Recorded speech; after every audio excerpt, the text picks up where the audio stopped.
तुम खोपड़ी में पांच छोड़ लगा तुम नाराज हो जाओगे। दादा खोपड़ी में पांच ला तो कहने का मतलब है जो समाज में सेवी काम करता है, अच्छा कर्म करता है, समाज सेवा करता है, उसका सम्मान होना चाहिए। बोलिए श्री गोविंद भगवान की जय हो। सुदामा और भगवान कन्हैया के बीच में बहुत बढ़िया मित्रता थी और हम तो जाई कह रहे हैं कि अगर मित्र हो तो भगवान कन्हैया और सुदामा जैसे मित्र हो, और अगर कहीं पे मित्रता के साथ में कलंक हो तो सुदामा जैसा कलंकी मित्र भी नहीं होना चाहिए। भगवान मुरली मनोहर श्याम सुंदर और सुदामा जब दोनों बचपन में एक ही साथ में पढ़ते थे और एक ही स्कूल में बढ़िया पढ़ाई करते, एक ही साथ में बैठ के भोजन किया करते थे। लेकिन एक बात बता दूं मेरे भैया, एक दिन गुरमैया ने जब भगवान कन्हैया को बुलाया तो साथ में सुदामा जी भी चले गए। गुरमैया ने लाला कन्हैया से समझाई कि जवाब दिया, मेरे लाल आज घर में लकड़ियां नहीं है और जो लो लकड़ियां ना हो लाला तो भंडारा कैसे ते हुए हैं, और जो भंडारा ना आते हो तो जितने बच्चे बेचारे भूखों से तड़पेंगे। आप चिंता मत करो मियां, मैं भी जंगल को जाके चिंता वाली तो बेटा बात ही है। क्या धीरे धीरे भी बरस रहा है और लकड़ियों नहीं है, भंडारों की व्यवस्था का थोड़ी कैसे क्या होगा। लकड़ियों का इंतजाम मैं करता हूँ भैया, आप चिंता मत ही करो। क्या हुआ भैया? अरे मोहन बोले चिंता क्या है, जंगल से तोड़े लाता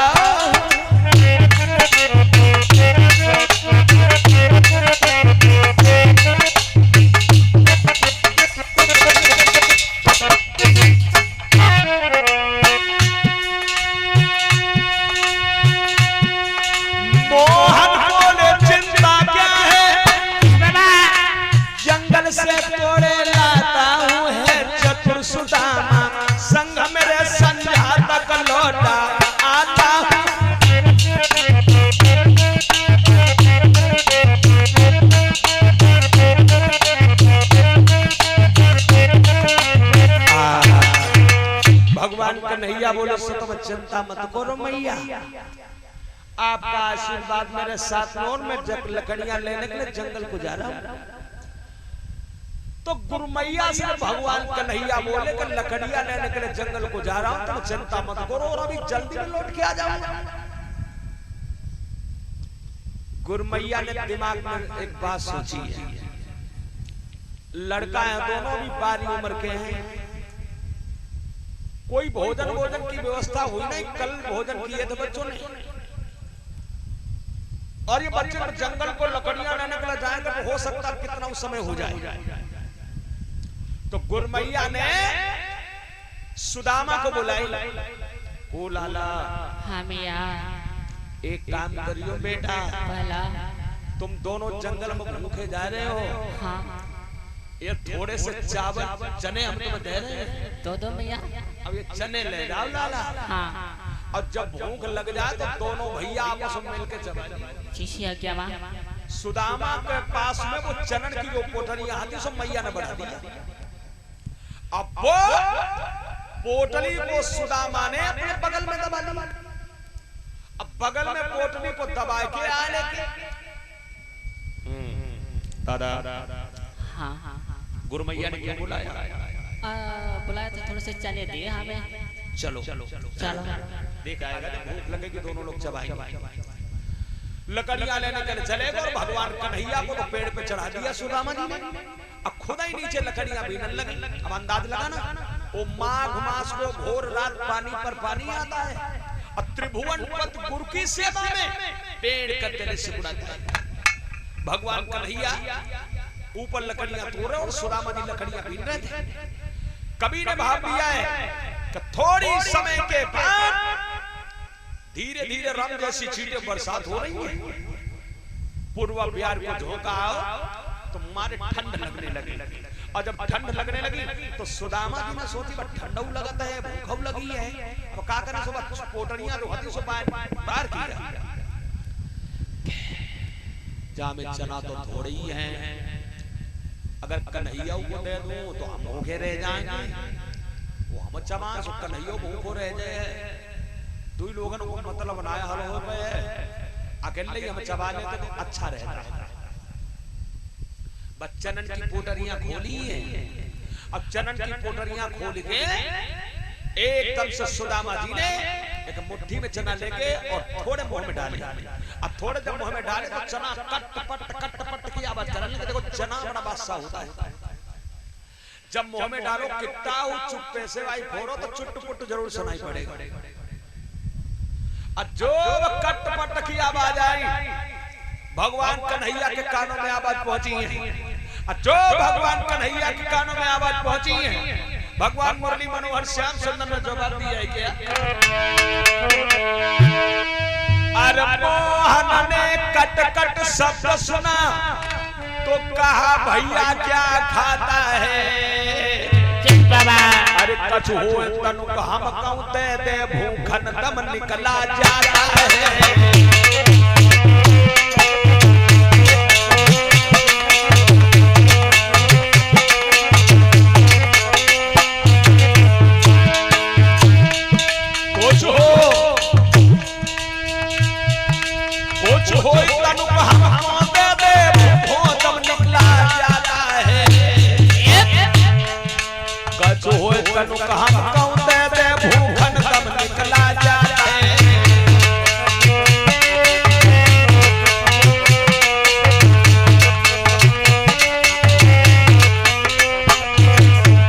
भगवान कन्हैया ने जवाब दिया भैया। हाँ कन्हैया, ये कटक पटक की आवाज कैसी आ रही है? अगर कुछ हो खाने वाली चीज मुंह को दे दो। कुछ नहीं। सुदामा ने जवाब दिया, क्या बोला? कपटी बोला क्या रखा है? कपटी बोला क्या रखा है? दातन को शीत सताता है, बस इसीलिए खाने जैसो ये कट कट शब्द सुनाता है।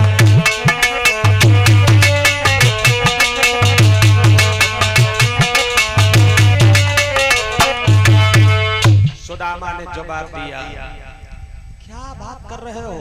तुम खाने की चीज का नाम ले रहे हो? अरे माघ का महीना है, रम जैसी छींटे बरसात हो रही है, मेरा दीन दुर्बल शरीर है, ठंडी के मारे हमारे दांत आपस में टकरा रहे हैं, मैं खा कुछ नहीं रहा हूं। भगवान कन्हैया ने जवाब दिया, ये बात है? हाँ हाँ सही कह रहा हूं। तो भगवान कन्हैया ने एक शब्द सुदामा जी से कहा, बल्कि श्राप नहीं दिया। क्या बोले कन्हैया? अरे गुरु से कपट मित्र से चोरी। बाहर कन्हैया, भगवान कन्हैया ने कहा गुरु से कपट मित्र से चोरी। अरे की होई निर्धनया होई कोढ़ी।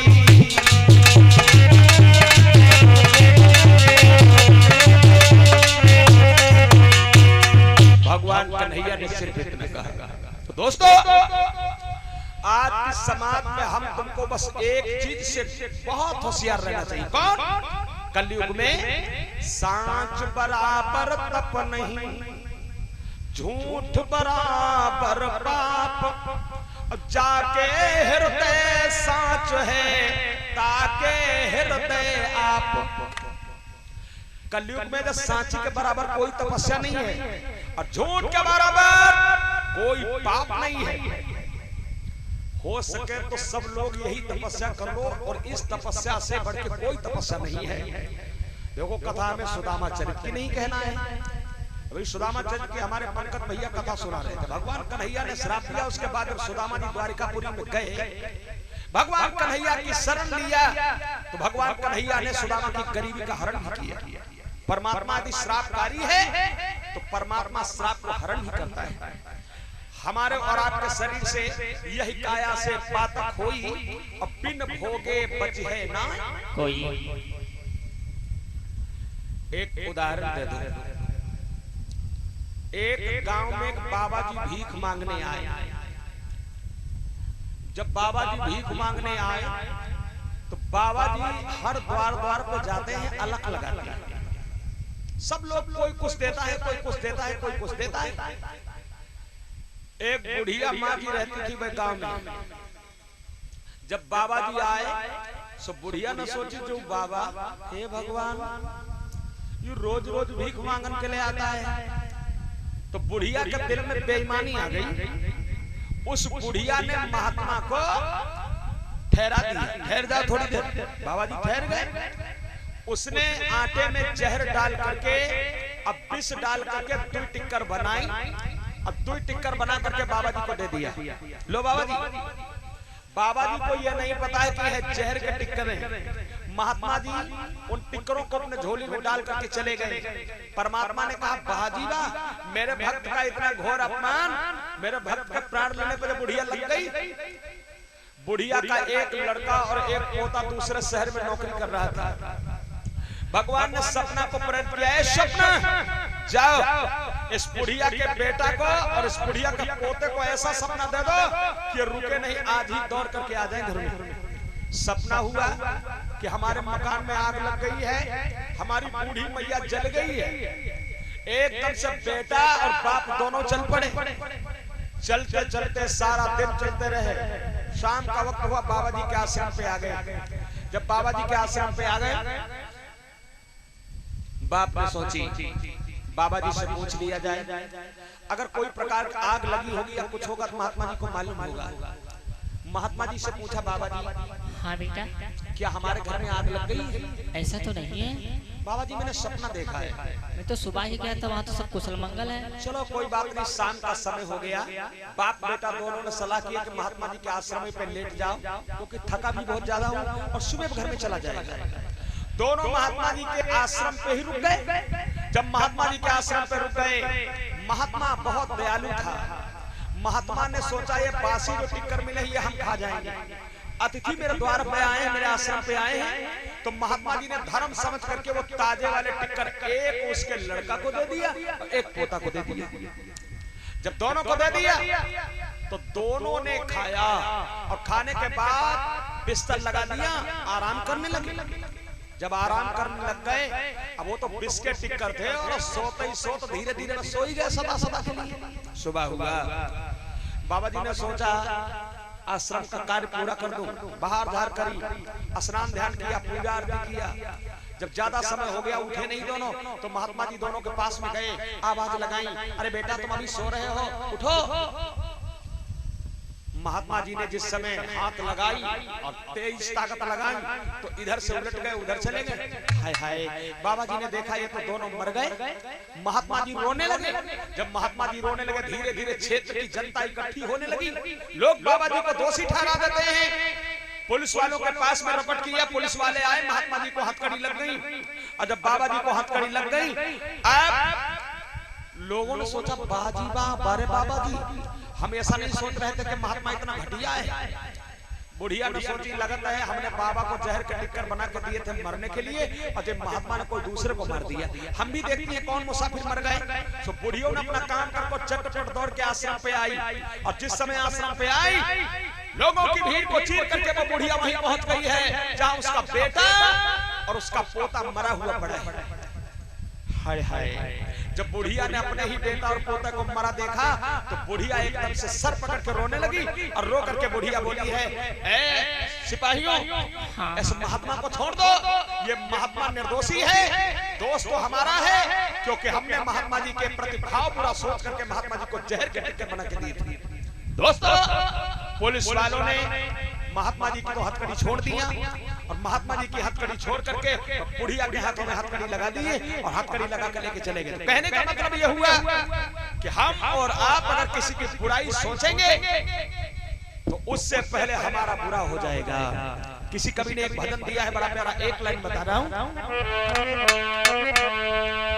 भला किसी का कर न सको तो बुरा किसी का मत करना, फूल अगर ना बन सकते हो कांटे बन के मत चलना। भला किसी का कर न सको तो बुरा किसी का मत करना, फूल अगर ना बन सकते हो कांटे बन के मत चलना।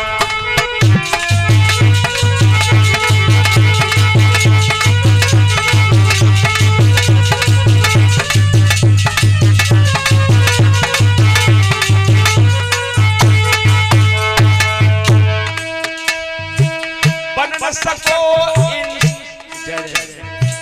बन सको भगवान अगर तो कम से कम इंसान बनो। अगर कोई के साथ अच्छा नहीं कर सकते हो तो किसी की बुराई मत सोचो।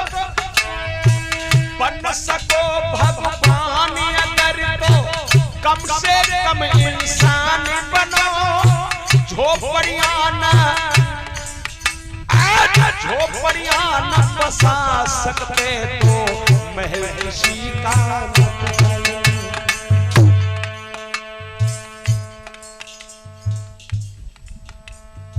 और ये भैया वीरू जी मणिपुरवा से आपकी तरफ से 150 पे हमारे भैया जी से भजन कर रहे हैं। परमात्मा सदा सुख और शांति प्रदान करें। झोपड़ियां न बसा सकते तो महल किसी का न उजड़ देना। अरे अच्छे कर्म न कर सको प्यारे बुरे कर्म तो मत करना। फूल अगर ना बन सकते हो कांटे बन के मत जलना। भला किसी का कर न सको तो बुरा किसी का मत करना।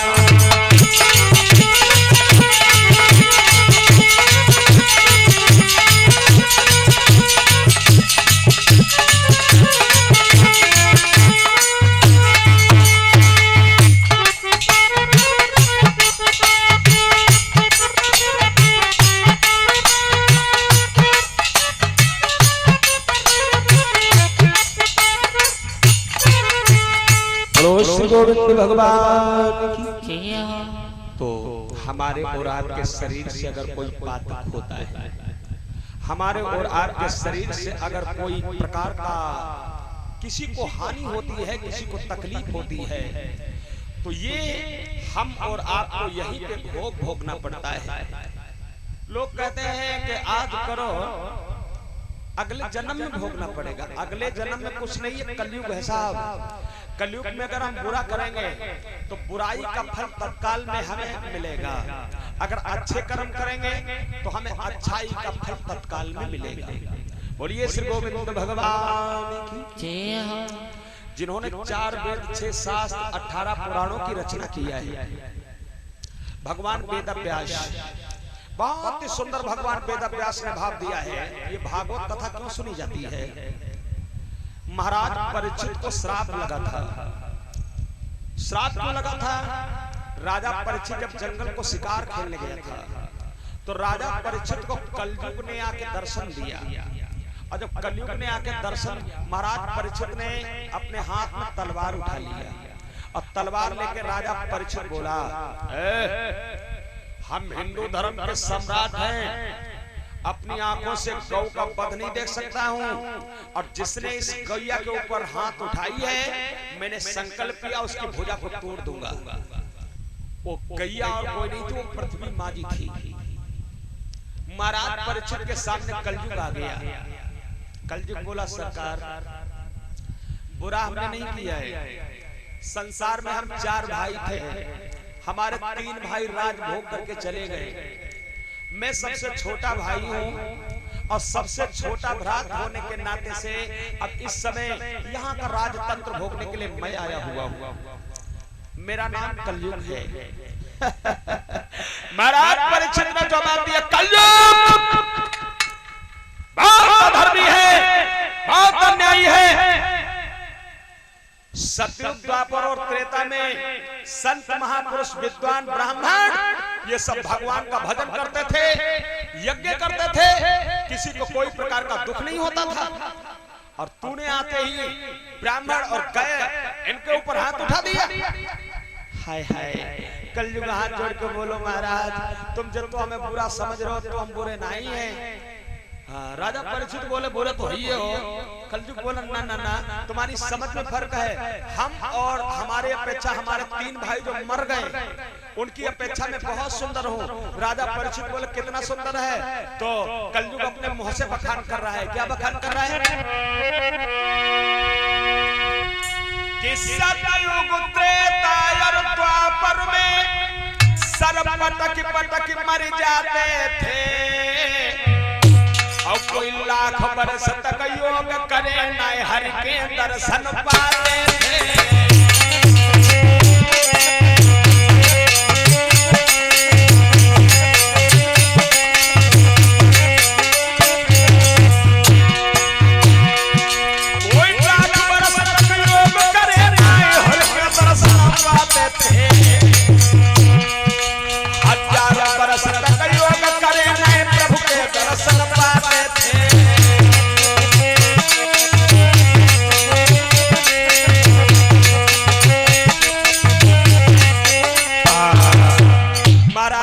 से कलयुग बोला और आवश्यक सूचना है भाई, भोजन प्रसाद का हरिहर चल रहा है।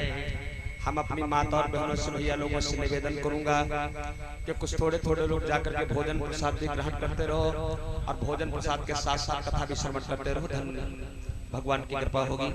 बोलिए श्री गोविंद भगवान की। इस प्रकार से भ्राता महाराज परीक्षित और कलयुग का वार्तालाप हो रहा है।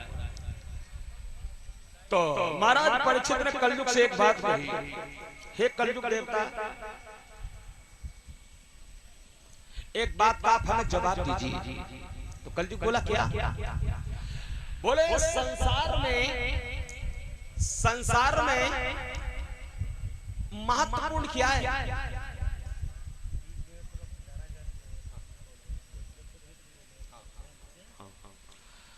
तो महाराज परीक्षित ने पूछा, एक बात बताओगे? कौन सी? तुमने ये कही है कि हमारी अपेक्षा हमारे भाइयों में गति नहीं थी और मैं बहुत अच्छा हूं। तुम्हारे भाइयों की राज में लोग धर्म करते थे, कर्म करते थे, लोगों को दान दिया करते थे, यज्ञ हुआ करती थी, हर जगह पे भागवतें हुआ करती थी, और तुम बता रहे हो कि हम बड़े श्रेष्ठ हैं। लेकिन मिलता था क्या उन्हें? परमात्मा के दर्शन नहीं हो पाते थे महाराज। क्यों नहीं हो पाते थे? नहीं हो पाते थे। तो महाराज परीक्षित से कलयुग अपनी बीती कथा सुना रहा है। राजन, एक मैं कथा आपको बता रहा हूँ।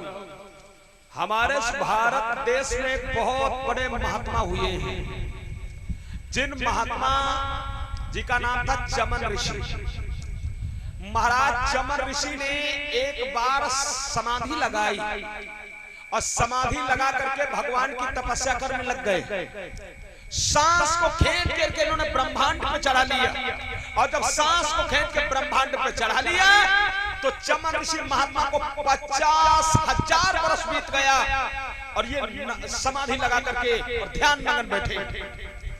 हवा का झोंका आता है, आंधी आती है, तूफान आता है, तो महात्मा जी के शरीर से मिट्टी टकरा टकरा कर गिरती है, तो महात्मा चमन ऋषि का सारा शरीर मिट्टी के अंदर तुप गया, एक ऊपर पहाड़ जैसा बन गया। उस पहाड़ के नीचे महात्मा चमन ऋषि हो गए, लेकिन ध्यान नहीं टूटा। दुई सुराग है, आंखों से जो प्रकाश मिलता है उसी से जीवन यापन होता है। एक दिन का जिक्र है, एक राजा हुआ है बड़ा सुंदर, जिस राजा का नाम सरयात था। सरयात अपनी सेना के समेत चतुर्मासा का समय व्यतीत करने जंगल को आया। कुछ सिपाही लोग आए, साथ के छोटे छोटे बच्चे और छोटी छोटी लड़कियां आई। राजा की एक लड़की थी जिसका नाम था सुकन्या। जब राजा तपस्या करने लगे, भगवान को भजन करने लगे, तो बिटिया के साथ की छोटी छोटी सहेलियां जो थी बेस और खेल खेलने में मस्त हो गई। आंख मिचौनी का खेल होने लगा। महाराज सरयात की लड़की वही चमन ऋषि के टीला के ऊपर चढ़ गई, और जब चमन ऋषि के टीला के ऊपर चढ़ गई, देखा कि बड़े सुंदर दो छेद हैं, और छेदों को देख के लड़की ने हाथ में कुश का कीला उठाया और डाब का कीला उठा करके एक छेद में डाल दिया। और जो छेद में डालो सब महात्मा चमन ऋषि के तीजा पे लग गया। लड़की ने ठोक लगा दी, और जो हाथ से ठोक लगाई तो महात्मा जी की एक आंख फूट गई। उसमें से निकाला, दूसरे गड्ढा में डाला, उसमें भी ठोक लगाई, दूसरी आंख भी फूट गई। बिटिया का देखते ही देखते थोड़ी देर में क्या हुआ, अरे पान बही थी खून की धार, बिटरिया देखी गई घबराई।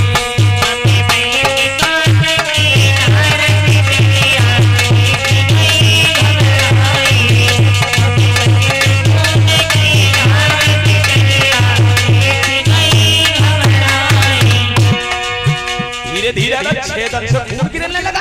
आहा जब वही थी खून की धार लली बहा देख गई घबराई।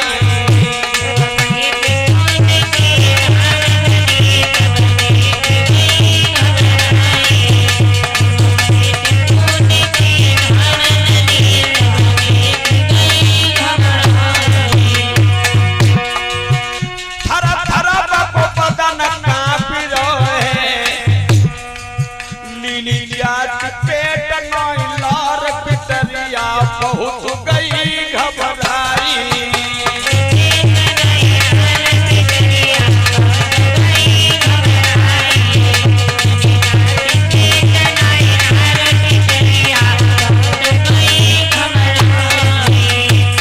अरे भैया जब आखिर से खून गिरने लगा, छेदों से खून और पानी टपकने लगा तो बिटिया रोने लगी।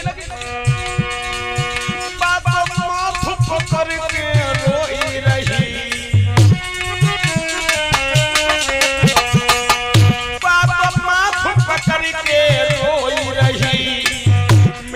सम्मत छोड़ो साथ बिटरिया बहुत गई घबराई।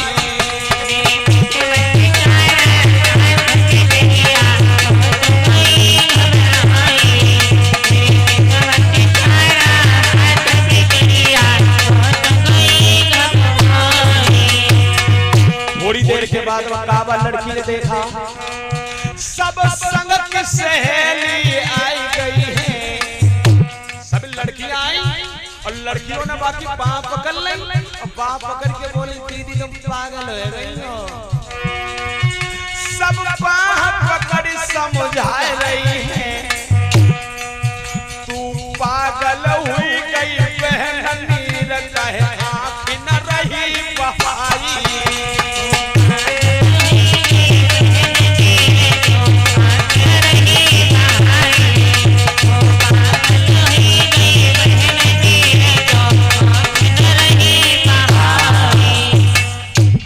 लड़की बोली पागल हो गई हो।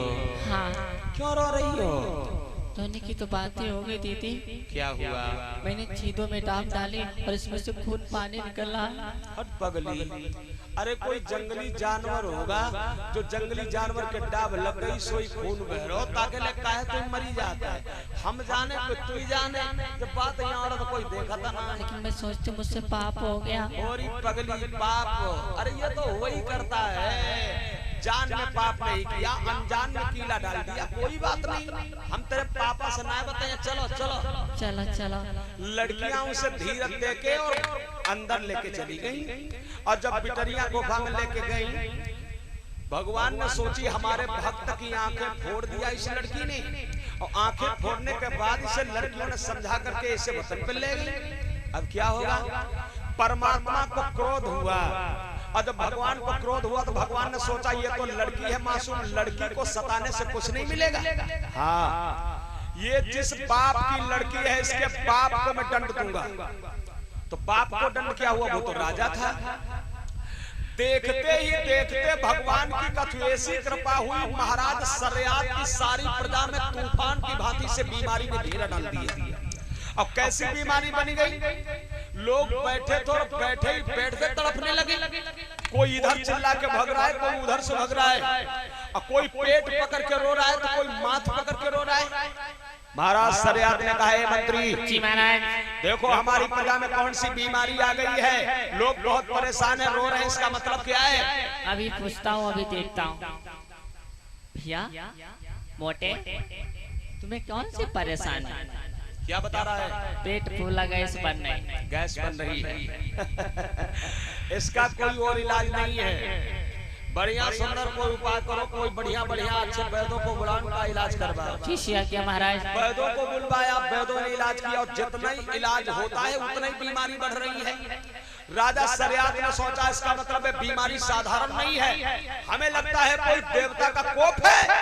तो महाराज सरयाद दुखी हुए और दुखी होकर के राजा सरयाद ने अपने सिपाहियों को आदेश दिया, सिपाहियों जी महाराज जाओ, देखो हमारे इधर उधर देखो कोई देवस्थान पे किसी देवता का अपमान तो नहीं हुआ। अब सब फौज चली, जितने स्थान थे सभी स्थानों का निरीक्षण कर लिया, वहां कोई देवता का अपमान नहीं हुआ। लोग वापस